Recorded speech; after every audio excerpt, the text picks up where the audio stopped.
দর্শক, আশা করি সবাই ভালো আছেন। দর্শক, আজকের বাজারে রসুনের দামটা কেমন আছে সেটা জানতে পারবেন। দর্শক, আমরা যতটুকু জানতে পেরেছি, রসুন কিন্তু এখন বিক্রি হচ্ছে না আমদানি থাকা সত্ত্বেও। তা একটু দেখাচ্ছে আপনাদের, দেখুন বাজারে কিন্তু লোক নেই। বাজারে লোক নেই, তাপমাত্রা কিন্তু অনেক বেশি। এই যে এই তাপমাত্রা বেশির কারণে কিন্তু বাজারে লোক নেই।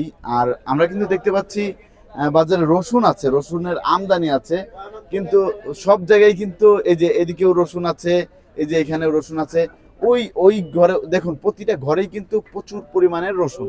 তা বর্তমান বাজারে কোন রসুনের দাম কেমন আছে সেটা জানবো। তা আমি এখন সরাসরি বিক্রেতা ভাইয়ের কাছে চলে যাব। আসসালামু আলাইকুম। ওয়ালাইকুম আসসালাম। ভাইজান, কেমন আছেন? ভালো।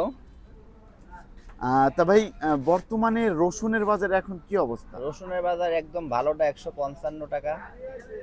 ভালোটা হচ্ছে একদম ভালো যেটা 155 টাকা। মোটা মাল। তো, কোথা থেকে এই এগুলো রসুন? নাটোর নাটোর নাটোরের রসুন। নাটোরের। এগুলা কোন জায়গার রসুন? এগুলোও নাটোর। এগুলা নাটোরের রসুন। এটা কত করে যাচ্ছে? এটা 140-42 টাকা। 140 থেকে 42 টাকা।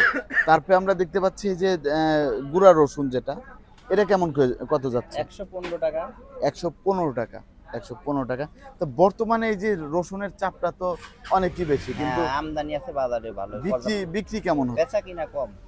বেচা কিনাটা অনেকটাই কম। হ্যাঁ, অনেক। তা এই এই যে যে রোদের তাপ, এর জন্য কি লোকমুখ আসতেছে না?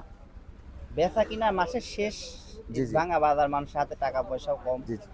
এই কারণে বেচা কিনা দামটা এখনো বাড়েও নাই, কমেও নাই, কমেও নাই, স্বাভাবিক। স্বাভাবিক এক পর্যায়ে সপ্তাহ আছে। ধরে একই অবস্থায় আছে। আমদানি থাকা সত্ত্বেও বিক্রি হচ্ছে না। না, সামনে কি দামটা এমনি বাড়তে পারে না কমতে পারে, কেমন মনে হচ্ছে? এখন বাজারে কি এলসি 5 স্টার না 5 স্টার নাই ঢুকতেছে? বর্তমান বাজারে। না না 5 স্টার। 5 স্টার নেই। ইন্ডিয়ান কোনো রসুন ইন্ডিয়ার আসতেছে কোনো না, রসুন নেই। শুধু চায়না রসুন আছে। চায়না রসুন। চায়নার বাজারটা কেমন যাচ্ছে? চায়নার বাজার হলো 190 টাকা কেজি। 190 টাকা কেজি। আপনাকে অসংখ্য ধন্যবাদ। দর্শক, আপনারা কিন্তু জানতে পারলেন আজকের বাজারে রসুনের দামটা কেমন ছিল। সবাই ভালো থাকবেন, সুস্থ থাকবেন। আসসালামু আলাইকুম।